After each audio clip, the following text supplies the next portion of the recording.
The clinic always smelled like antiseptic and rain to me, even on days when the sun burned hot against the glass doors.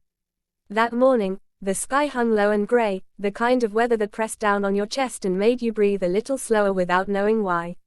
I sat in my car for a moment longer than necessary, hands resting on the steering wheel, watching a thin line of water slide down the windshield like it was trying to escape. I told myself it was just a routine checkup. Inside, the waiting room hummed with quiet life. A woman flipped through a magazine, the pages whispering as she turned them. Somewhere behind the wall, a printer chirped and then fell silent. My name was called, and I stood up too quickly, my knee knocking against the chair, the small clumsy sound echoing louder than it should have.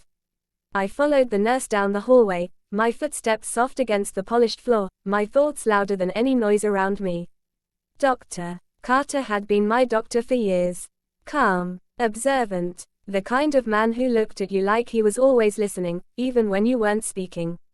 When I stepped into his office, he smiled the same gentle, professional smile he always did. But this time, it felt different. Or maybe I was the one who had changed. I perched on the edge of the exam table, paper crinkling beneath me, and stared at a faded poster on the wall about the human heart. Funny how something so fragile could keep going no matter how much it was bruised. "How have you been feeling?" he asked. I opened my mouth to answer, then closed it again. There were 100 things I could have said. Tired, fine, complicated. Instead, I shrugged, the movement small, almost invisible. Outside, thunder rolled in the distance. He began the checkup like always, the familiar routine grounding me at first. Blood pressure cuff tightening around my arm. The cool touch of the stethoscope against my skin. His brow furrowed slightly, just enough for me to notice. I tried to laugh it off in my head. Doctors always look serious. That's the job. But then he paused. There was a shift in the air, like the moment before a storm finally breaks. His eyes lingered on the chart in his hand, then flicked back to me.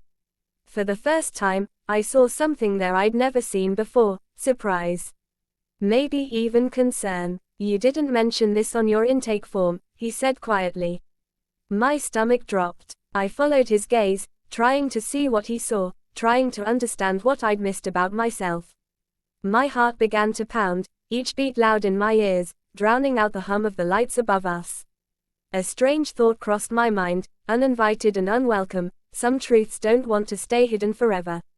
In that small, sterile room, with thunder rumbling closer and his eyes searching mine, I wondered if this checkup was about to uncover more than just something in my body.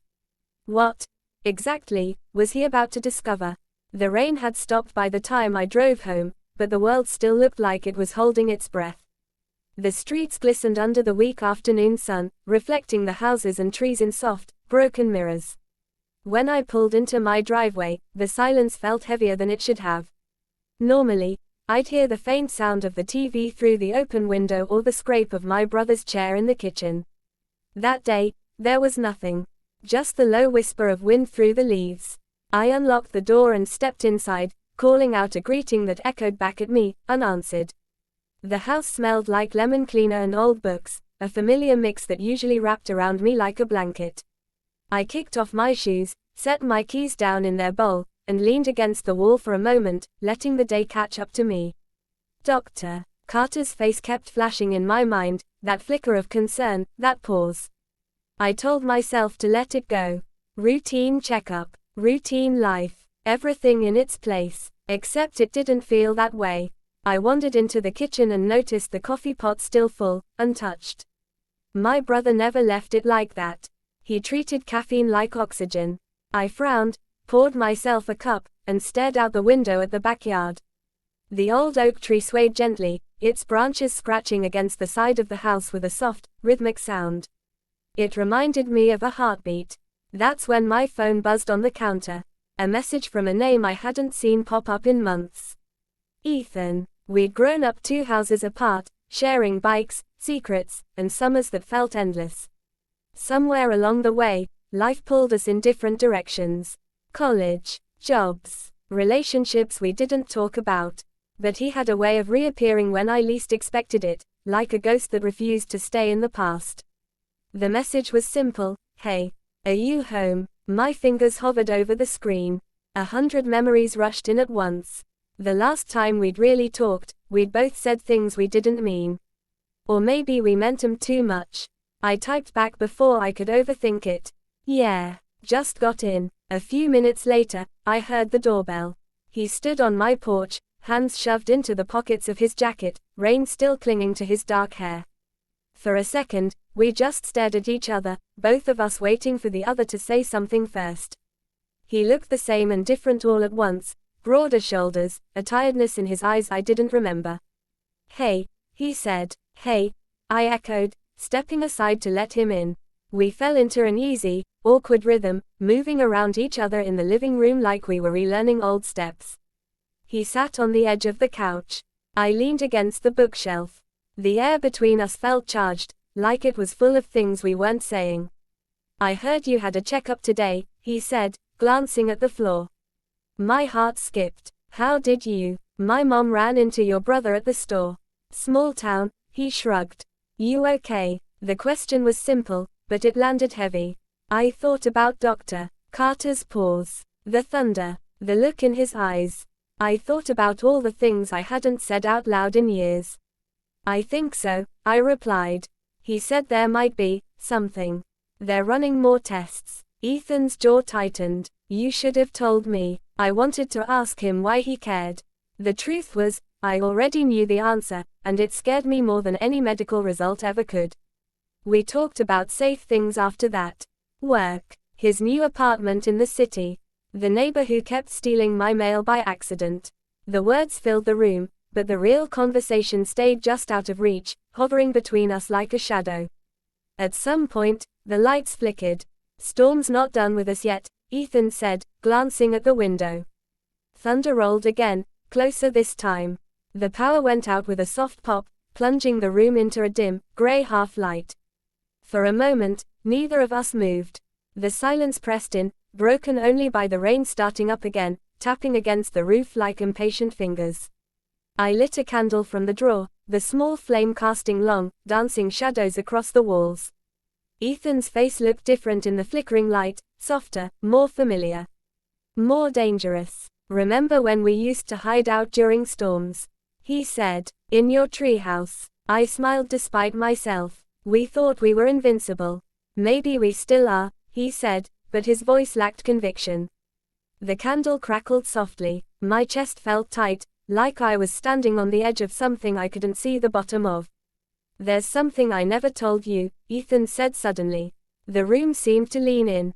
"What?" I asked, my voice barely above a whisper. He hesitated, rubbing the back of his neck, a habit he'd had since we were kids. "Back then, before I left, I wasn't just mad at you. I was scared." "Of what?" "Of how you made me feel." The words hit me like a physical blow. My mind raced, replaying moments I'd buried deep. Late night talks under the stars. The way he'd always stood just a little too close. The way my heart had done things I didn't have a name for back then. I felt it too, I admitted, the truth slipping out before I could stop it. The candle flame wavered, and for a second, I thought it might go out. Ethan took a step closer. I could see the questions in his eyes, the same ones burning in my own. Outside, the storm surged, wind howling against the house like it was trying to break in. "I don't know what this means," he said. "Especially now. With your doctor. With everything." "Neither do I replied. "But I don't think we can pretend it's nothing anymore." We stood there, inches apart, the air between us thick with possibility and fear. My phone buzzed on the counter, cutting through the moment like a knife. A message from Dr. Carter's office. "Test results are in. Please call as soon as you can." I looked at the screen, then back at Ethan. The future felt like a door cracked open in the dark, and I had no idea what was waiting on the other side. Was I more afraid of what the doctor was about to tell me, or what I already knew about how I felt standing there with him? The phone felt heavier than it should have in my hand, like it carried more than just a message. The candlelight trembled as if it could sense my hesitation. Ethan watched me, his expression caught somewhere between concern and something far more personal.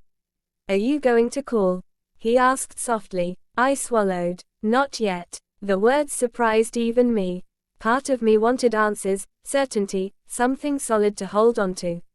Another part wanted to stay suspended in this moment, in this strange, fragile space where everything still felt possible. I set the phone down on the counter. The screen went dark, but the tension in the room didn't. Ethan exhaled slowly, like he'd been holding his breath. You don't have to do this alone, you know. I've been doing that for a long time, I replied. He took another step closer. The candle between us threw his shadow across the wall, stretching and bending until it looked like someone else entirely. For a second, I wondered if that's what we were.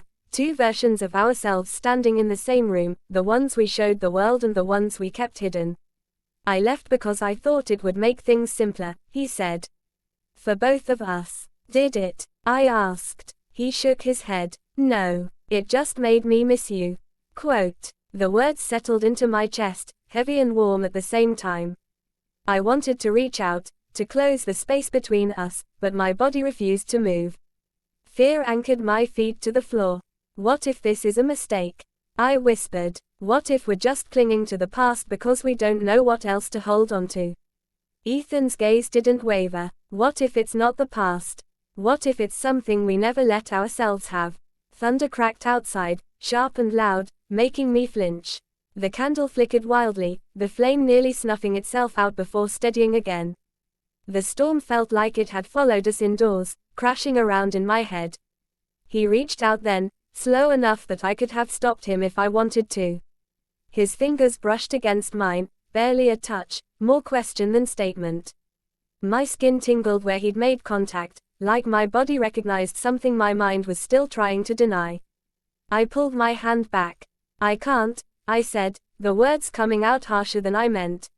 Not like this. Not when I don't even know what's going on with me.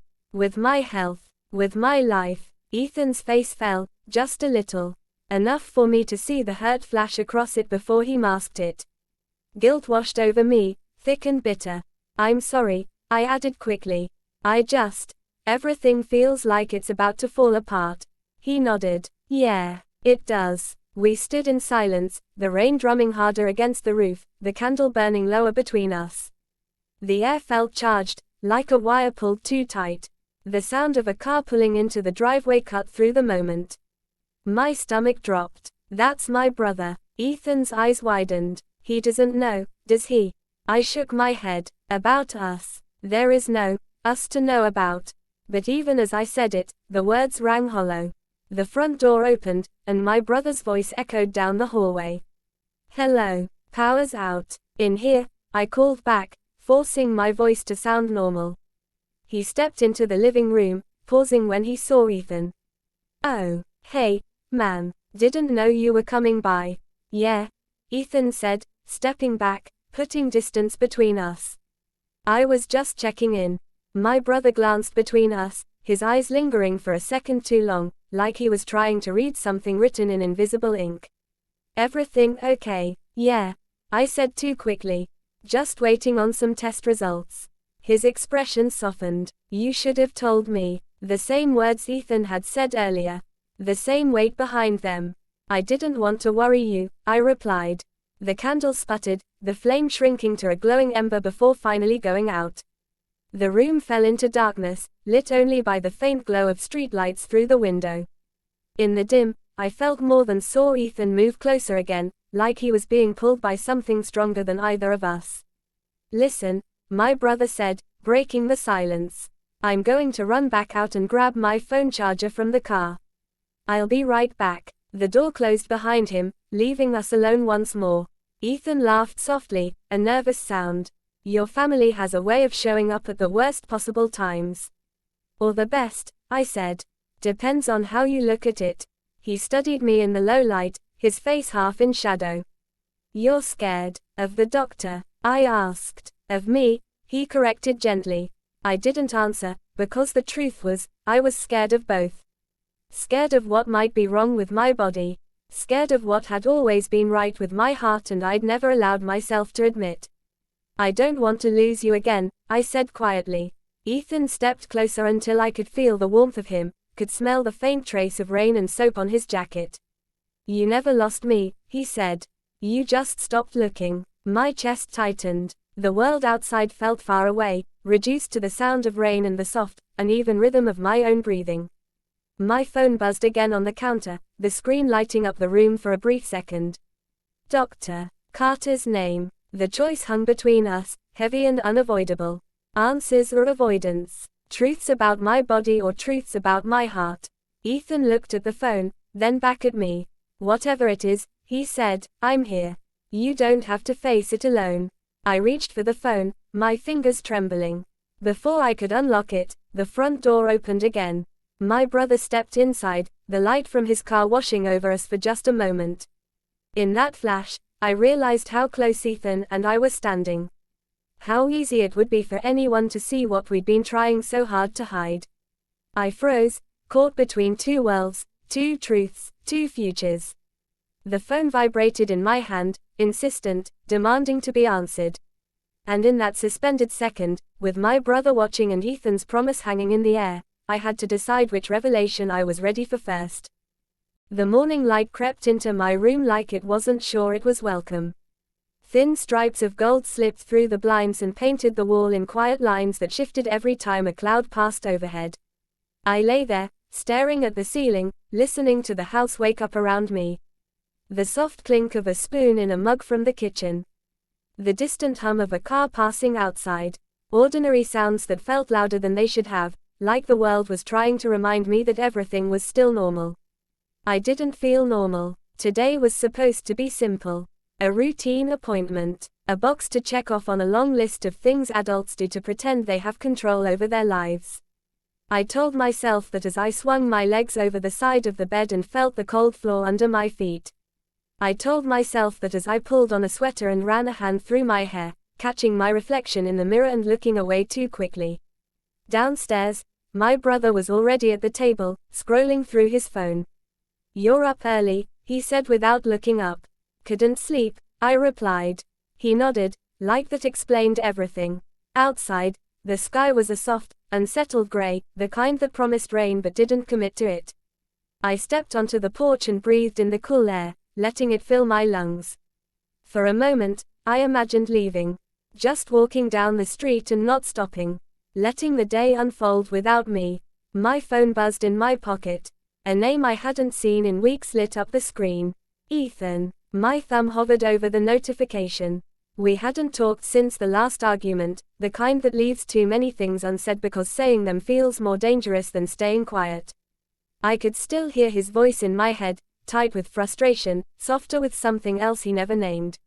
I locked the phone and slipped it back into my pocket. The drive to the clinic felt longer than usual. The radio played low, a song about love and leaving and coming back again. I turned it off. The parking lot was half empty when I pulled in, puddles from last night's rain reflecting the building like a broken mirror. Inside, the air smelled clean and sharp, like everything had been wiped down too many times. I sat in the waiting room, my hands folded in my lap, watching the door at the end of the hall.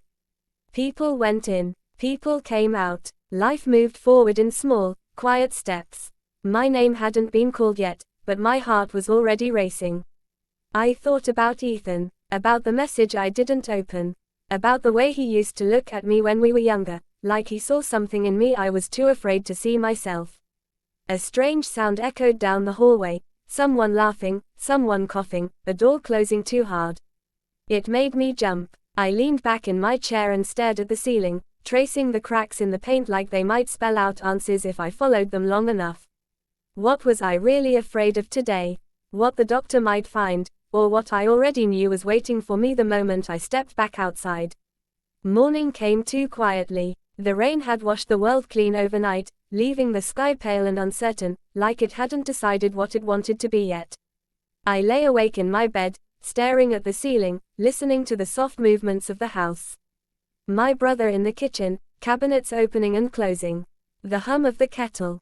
Ordinary sounds that felt strange after everything that had been said and not said the night before. Ethan had left early, or maybe I'd fallen asleep before he did. I wasn't sure. All I knew was that the space he'd occupied felt colder now, emptier in a way that had nothing to do with temperature. At breakfast, my brother slid a mug of coffee across the table toward me. Big day, he said, trying to sound casual.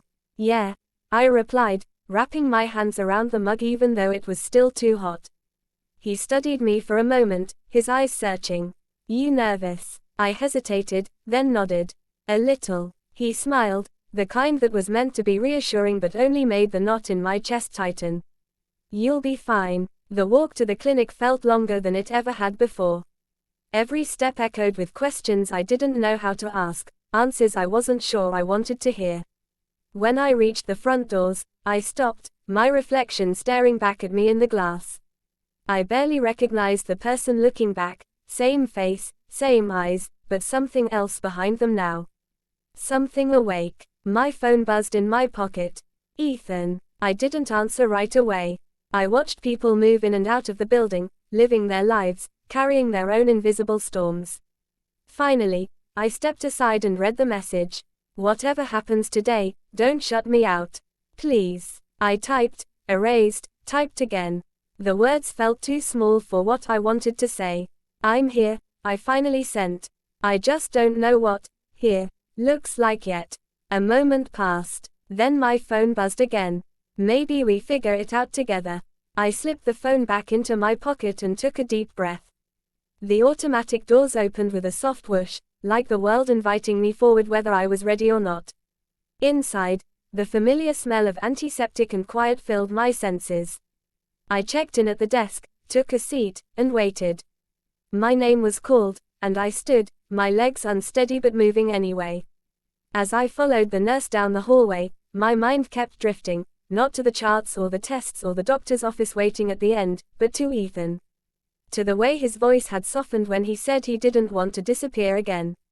To the space we were standing in now, fragile and unfinished. The door to the exam room opened. I paused on the threshold, heart pounding, the future balanced on the other side of a single step. Somewhere beyond these walls were answers about my body. Somewhere beyond this moment were answers about my heart. I stepped inside, not knowing which truth would reach me first. And as the door closed behind me, I wondered if the real question wasn't what the doctor was about to say, but what I would do when I finally heard it. My brother's footsteps faded down the hallway, the soft thud of his bedroom door closing behind him. The house settled into a fragile quiet, like it was holding its breath along with me. The storm outside had calmed to a steady drizzle, each drop tapping against the window in a slow, uneven rhythm. Ethan and I stood where we were, the space between us now charged with something heavier than before. Not just tension, awareness. I became acutely conscious of the smallest things, the way his jacket sleeve brushed against my arm when he shifted, the faint sound of his breathing, the glow of my phone still lighting up my palm. Dr. Carter's name stared back at me from the screen, a reminder that this moment wasn't happening in a vacuum. Nothing ever did. You don't have to answer it right now, Ethan said, but his voice lacked the certainty it had a few minutes ago. I looked up at him. What if I do? Then I'll still be here, he replied, though his eyes flicked to the hallway, toward my brother's room. Toward reality. My thumb hovered over the screen. The room felt smaller, like the walls had edged closer without me noticing. I could hear the hum of the refrigerator in the kitchen, the distant rumble of a car passing outside, the quiet pulse of my own heartbeat. Each sound seemed too loud, too present. I keep thinking about what you said, I admitted. About being scared. About leaving. Ethan's jaw tightened. I thought if I put distance between us, the feeling would fade.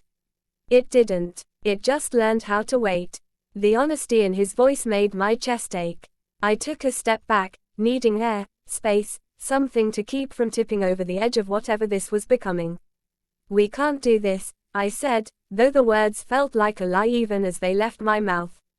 Not here. Not now. Then when? He asked. After the tests. After your brother moves out.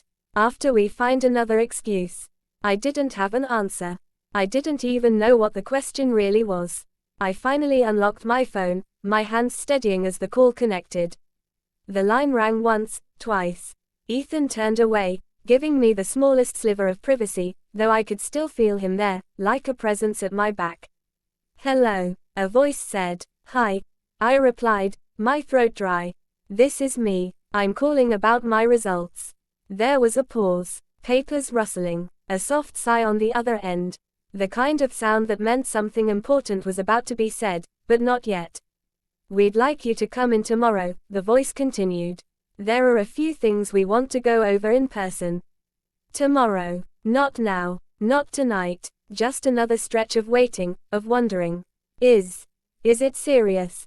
I asked. Another pause. "Longer this time. Let's talk about it when you come in," the voice said gently. The call ended, leaving the room quieter than before. I lowered the phone, my fingers numb. Ethan turned back to me, searching my face for something: fear, relief, answers I didn't have. "They want me to come in," I said. "Tomorrow." He nodded slowly. "Okay." That was it. Just one word, carrying more weight than 1,000 others. I walked to the window, watching the rain trace thin, crooked lines down the glass. The streetlight outside flickered, casting a soft, unsteady glow into the room. I felt caught in that same half-light, not fully in the dark, not fully in the clear. Behind me, Ethan shifted. I didn't turn, but I knew he was close. I could sense the warmth of him, the hesitation in his stance. "I don't know what happens after tomorrow," I said quietly. "With my health. With us. Neither do I," he replied. "But I know I don't want to disappear again." I closed my eyes, letting his words settle. Letting myself feel the pull of them. From down the hall, my brother's laughter drifted out, muffled by the walls. A reminder of the life we were standing in the middle of, the one that didn't pause just because our hearts were in turmoil. I turned back to Ethan. We didn't move closer. We didn't step away. We just stood there, balanced on the edge of something unnamed. The storm outside faded to a whisper. The house breathed around us. Tomorrow loomed, full of answers I wasn't sure I was ready to hear. And in the quiet space between Ethan and me, I wondered which truth would change everything first, the one waiting in the doctor's office, or the one we were still too afraid to say out loud.